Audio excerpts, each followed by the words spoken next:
નમસ્કાર વિદ્યાર્થી મિત્રો, તો આજે આપણે સ્વાધ્યાયન પોથી ભાગ 2 ની અંદર ધોરણ 7 વિજ્ઞાન પ્રકરણ નંબર 2 ઉષ્માનો અભ્યાસ કરવાનો છે। બધા જ પ્રશ્નોનું સોલ્યુશન કરવાનું છે સમજૂતી સાથે। તો તેની અંદર પહેલો પ્રશ્ન છે, બે પદાર્થો એકબીજાના સંપર્કમાં ન હોય ત્યારે તેમાં ઉષ્મા પ્રસરણ કઈ રીતે થાય છે? જવાબ આવશે ઉષ્મા વિકિરણ। બીજું, પારો પ્રવાહી પદાર્થ છે તે ઉષ્મા પ્રસરણની કઈ રીતે ગરમ થાય છે? જવાબ આવશે ઉષ્માનયન। ત્રીજું, પ્રવાહી પદાર્થને ઠંડો પાડતા તેના કદમાં શો ફેરફાર થાય છે? કદ ઘટે। ચોથું, ઉષ્મા આપવાથી પદાર્થના તાપમાનમાં શો ફેરફાર થાય છે? વધે છે। પાંચમું, તંદુરસ્ત માનવ શરીરના સામાન્ય તાપમાન માટે નીચેમાંથી કયો વિકલ્પ સાચો છે? ઓપ્શન ડી, એ અને સી બંને। છઠ્ઠું, કયો એકમ તાપમાન માપન માટેનો નથી? કેલરી। સાતમું, તપેલીમાં દૂધ ભરીને ગરમ કરવાથી પદ્ધતિ એટલે કે રીતમાં ઉષ્મા પ્રસરણની કઈ રીત જોવા મળે છે? જવાબ આવશે બી, ઉષ્માનયન। આઠમું, ચિત્રમાં દર્શાવેલ સાધનથી ડૉક્ટર શેનું માપન કરી શકે છે? શરીરનું તાપમાન। નવમું, ઉષ્મા એ ખાલી જગ્યાનો એક પ્રકાર છે? જવાબ આવશે ઉર્જા। 10મું, વાટકીમાં રહેલો આઈસ્ક્રીમ જ્યારે ઓગળે છે ત્યારે તેમાં અણુઓ ઉષ્મા ગુમાવીને ગતિ વધારે છે। ચાલો, ત્યારબાદ ખાલી જગ્યા છે 11મો પ્રશ્ન, ઉષ્માનું વહન ખાલી જગ્યામાં ઝડપથી થશે? જવાબ આવશે લોખંડ। 12મું, ઉષ્માનો એકમ ખાલી જગ્યા છે? જવાબ આવશે કેલરી। 13મું, તંદુરસ્ત મનુષ્યના શરીરનું તાપમાન ખાલી જગ્યા હોય છે? જવાબ આવશે 98.6 ફેરનહીટ। 14મું, ઉષ્માનો મંદવાહક પદાર્થ ખાલી જગ્યા છે? ખાલી જગ્યા નથી? જવાબ આવશે લોખંડ, કારણ કે જે લોખંડ છે ઉષ્માનો સુવાહક આવે। ત્યારબાદ 15મું, નીચેમાંથી ઉષ્માના સુવાહક પદાર્થ અને મંદવાહક પદાર્થ આપણે અલગ અલગ કરવાના છે। પહેલાં છે ઉષ્માના સુવાહકો અને પછી લખ્યા છે ઉષ્માના મંદવાહકો। ઉષ્માના સુવાહકોમાં તાંબુ, લોખંડ, એલ્યુમિનિયમ અને જસત આવશે, જ્યારે ઉષ્માના મંદવાહકોની અંદર રબર, ચામડું, લાકડું, પ્લાસ્ટિક, પુઠ્ઠો અને કાગળ આવશે। ચાલો, વૈજ્ઞાનિક કારણ આપવાનું છે। 16મો પ્રશ્ન છે, કુકરનો હાથો એબોનાઇટનો રાખવામાં આવે છે, એનું વૈજ્ઞાનિક કારણ આપવાનું છે। તો જવાબ આવશે પ્રેશર કુકર ખોરાક રાંધવા માટે વપરાતું હોવાથી તે ઉષ્માના સુવાહક ધાતુનું બનેલું હોય છે। પ્રેશર કુકરનું ધાતુ ખૂબ જ ગરમ થવાથી તેનો હાથથી પકડી શકાતું નથી। પ્રેશર કુકરના એબોનાઇટ હાથા અવાહક હોવાથી તે ગરમ થતા નથી, આથી પ્રેશર કુકરનો જે હાથો છે એબોનાઇટનો રાખવામાં આવે છે। 17મો, ઉષ્માના સુવાહકો અને ઉષ્માના મંદવાહકો વચ્ચેનો તફાવત ઉદાહરણ આપી સ્પષ્ટ કરો। તો ઉષ્માના સુવાહકો આ પદાર્થોમાંથી ઉષ્માનું વહન સહેલાઈથી થાય છે। ઉદાહરણ છે તાંબુ, ચાંદી, એલ્યુમિનિયમ, લોખંડ વગેરે વસ્તુઓ ઉષ્માના સુવાહક છે। ઉષ્માના મંદવાહકો, તો આ પદાર્થોમાંથી ઉષ્માનું વહન સહેલાઈથી થઈ શકતું નથી। ઉષ્માના મંદવાહકના ઉદાહરણ આવશે કાચ, પ્લાસ્ટિક, એબોનાઇટ, રબર, ચામડું વગેરે। 18મો પ્રશ્ન, ડૉક્ટરના થર્મોમીટરથી ઉકળતા દૂધનું તાપમાન માપી શકાય કે કેમ? તો જવાબ આવશે ના, કારણ કે ડૉક્ટરનું થર્મોમીટર 35 ડિગ્રી સેલ્સિયસથી 42 ડિગ્રી સેલ્સિયસ સુધીનું તાપમાન માપી શકે છે, જ્યારે ઉકળતા દૂધનું તાપમાન 100 ડિગ્રી સેલ્સિયસની આસપાસનું હોય છે। તેથી મર્ક્યુરીનું 42 ડિગ્રી તાપમાનથી આગળ વધી નળી તોડી શકે છે, આથી ડૉક્ટરના થર્મોમીટરથી ઉકળતા દૂધનું તાપમાન માપી શકાય નહીં। 19મું, શરીરનું તાપમાન માપવા લેબોરેટરી થર્મોમીટર વાપરી શકાય? શા માટે? તો ના, લેબોરેટરી થર્મોમીટર 10 ડિગ્રી સેલ્સિયસથી 110 ડિગ્રી સેલ્સિયસ તાપમાનના ગાળાનું હોય છે। સામાન્ય મનુષ્યનું શરીરનું તાપમાન 37 ડિગ્રી સેલ્સિયસ હોય છે। આ ઉપરાંત લેબોરેટરીના થર્મોમીટરમાં ખાંચ આવેલી હોવાથી આથી શરીરનું તાપમાન માપવા લેબોરેટરીનું થર્મોમીટર વાપરી શકાય નહીં। 20મું, દરિયાકાંઠે રહેતા લોકોના મકાનોની બારીઓ દરિયા તરફ શા માટે રાખવામાં આવે છે? જવાબ, કારણ કે સમુદ્ર કાંઠે સમુદ્ર પરથી દરિયાઈ લહેર જમીન તરફ આવે છે। આવી ઠંડકવાળી સમુદ્રની હવાને મેળવવા દરિયા કાંઠે રહેતા લોકોના મકાનોની બારી સમુદ્ર તરફની રાખવામાં આવે છે। 21મું, શિયાળામાં દરિયાકાંઠાની હવા શા માટે ગરમ હોય છે? જવાબ, દિવસે સમુદ્રના પાણી કરતાં જમીનની ઝડપથી ગરમ થાય છે। જમીન પરની ગરમ હવા ઉપર તરફ ગતિ કરે છે, તેની જગ્યા લેવા સમુદ્ર પરની ઠંડી હવા જમીન તરફ ધસી આવે છે અને હવા ગરમ થઈ જાય છે। સમુદ્ર પરથી આવતી ઠંડી હવાને દરિયાઈ લહેર કહે છે, તેથી શિયાળામાં દરિયા કિનારાની હવા ગરમ હોય છે। 22મું, દરિયાઈ લહેર અને ભૂલહેર સમજાવો। તો દરિયાઈ લહેર સમુદ્ર કાંઠાના વિસ્તારમાં દિવસે સમુદ્ર પરની ઠંડી હવા જમીન તરફ ગતિ કરે છે, આને દરિયાઈ લહેર કહેવાય। ભૂલહેર તો સમુદ્ર કાંઠાના વિસ્તારમાં રાત્રિના સમયે જમીન પરની ઠંડી હવા સમુદ્ર તરફ ગતિ કરે છે, જેને ભૂલહેર કહેવાય।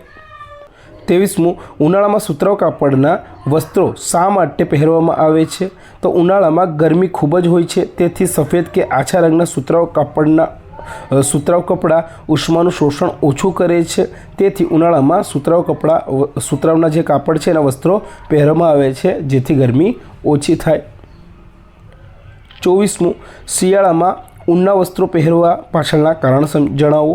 તો કારણ કે ઊન એ ઉષ્માનું મંદવાહક છે. વળી ઊનના રેસાઓ વચ્ચે હવા ભરાઈ રહે છે. આ હવા આપણા શરીરની ઉષ્માને વાતાવરણમાં જતી અટકાવે છે, તેથી આપણને હૂંફ અનુભવાય છે. આથી શિયાળામાં આપણને ઊનના વસ્ત્રોનો ઉપયોગ કરીએ છીએ. 25મું તફાવત ક્લિનિકલ થર્મોમીટર અને લેબોરેટરી થર્મોમીટર. તો ક્લિનિકલ થર્મોમીટર તેમાં 35થી 42 ડિગ્રી સુધીનું તાપમાન દર્શાવતા આંક છાપેલા હોય છે, જ્યારે લેબોરેટરી થર્મોમીટરમાં 10થી 110 સુધીના તાપમાન દર્શાવતા આંક છપાયેલા હોય છે. તેમાં ખાંચ હોય છે, તે શરીરનું તાપમાન માપવા માટે વપરાય છે ક્લિનિકલ થર્મોમીટર, જ્યારે લેબોરેટરીનું થર્મોમીટર તેમાં ખાંચ હોતા નથી, તે પદાર્થનું તાપમાન માપવા માટે વપરાય છે. 26મું દૂધ અને ચા વધારે સમય ગરમ રાખવા તમે શું કરશો? તો દૂધ અને ચાને વધારે સમય ગરમ રાખવા માટે અવાહક પદાર્થોમાંથી બનેલી વસ્તુઓનો ઉપયોગ કરીશું, જેમ કે થર્મોસ, જેમાં કાચ અવાહક પદાર્થ છે, જેથી ઉષ્માનું વહન થતું નથી અને ચા ગરમ રહે છે. 27મું ઠંડા પીણાની ખાલી કન્ટેનર લો, તેને આકૃતિમાં બતાવ્યા પ્રમાણે કાપો, ત્યારબાદ તેમાં સળગતી મીણબત્તી મૂકો અને કન્ટેનરને પાણી ભરેલા મોટા પાત્રમાં મૂકી અવલોકન કરો. શું જોવા મળ્યું અને શા માટે? તો જવાબ આવશે મીણબત્તી થોડા સમય બાદ બુઝાઈ જાય છે, કારણ કે મીણબત્તીની દહનથી કાર્બન ડાયોક્સાઇડ વાયુ ઉત્પન્ન થાય છે, જે વજનમાં ભારે હોવાથી મીણબત્તીને સળગવા માટે જરૂરી ઓક્સિજનને અટકાવે છે, તેથી મીણબત્તી બુઝાઈ જાય છે. તો જો વિદ્યાર્થી મિત્રો, જે કોઈ બી વસ્તુને સળગવા માટે ઓક્સિજનની જરૂર રહે છે, પરંતુ અહીંયા શું થશે? તો જે કાર્બન ડાયોક્સાઇડ છે એનું પ્રમાણ વધી જશે, જે ઓક્સિજન છે વપરાઈ જશે, માટે મીણબત્તીને ઓક્સિજન નહીં મળે તો સરળતાથી એ સળગી નહીં શકે.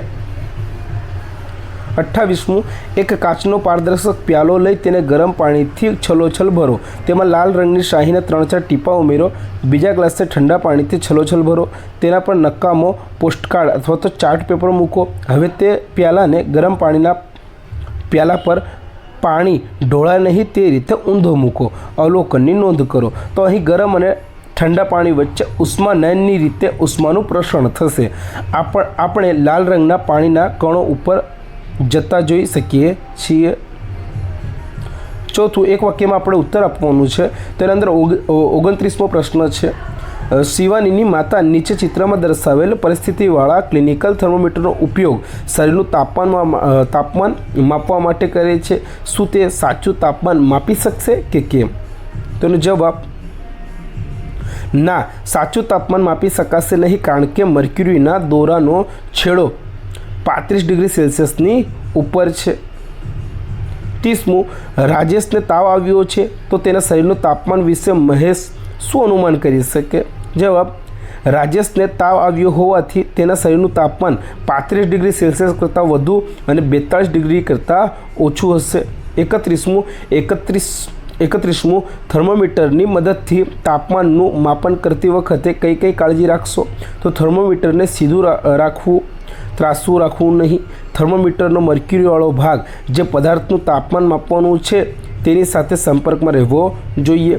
32મું આકૃતિ આપણને આપી છે અને કીધું છે કે કયા સળિયાનું મીણ ઝડપથી ઓગળશે અને શા માટે? તો જવાબ આવશે ધાતુના સળિયાનું મીણ સરળતાથી ઓગળશે, કારણ કે ધાતુ ઉષ્માનું સુવાહક છે. 33મું વિષુવવૃત્તની નજીકના પ્રદેશો એ ધ્રુવો પરના પ્રદેશો કરતાં ગરમ કેમ હોય છે? તો જવાબ વિષુવવૃત્તની નજીકના પ્રદેશો પર સૂર્યના જે કિરણો છે એ સીધા પડે છે, જ્યારે ધ્રુવ પ્રદેશ પર સૂર્યના કિરણો ત્રાંસા હોવાથી વિષુવવૃત્તની નજીકના પ્રદેશો પર ધ્રુવ પ્રદેશ કરતાં વધુ ગરમી હોય છે. 34મું આધુનિક રીતે થતા નવા બાંધકામમાં વપરાતી પોલી ઈંટો વડે બનાવેલ દિવાલો મકાનને કેવી રીતે ઠંડુ રાખે? જવાબ 2 પોલી ઈંટો વચ્ચેનું હવાનું સ્તર રહેલું હોય છે.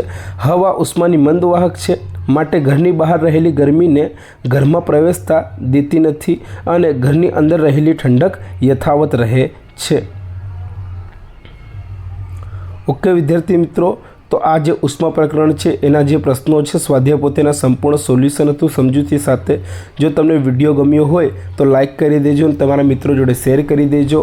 અને જો તમે નવા હોય તો આપણી ચેનલને સબસ્ક્રાઈબ કરવાનું ભૂલતા નહીં. હવે મળીશું નેક્સ્ટ વિડીયોમાં. ધન્યવાદ. જય હિન્દ.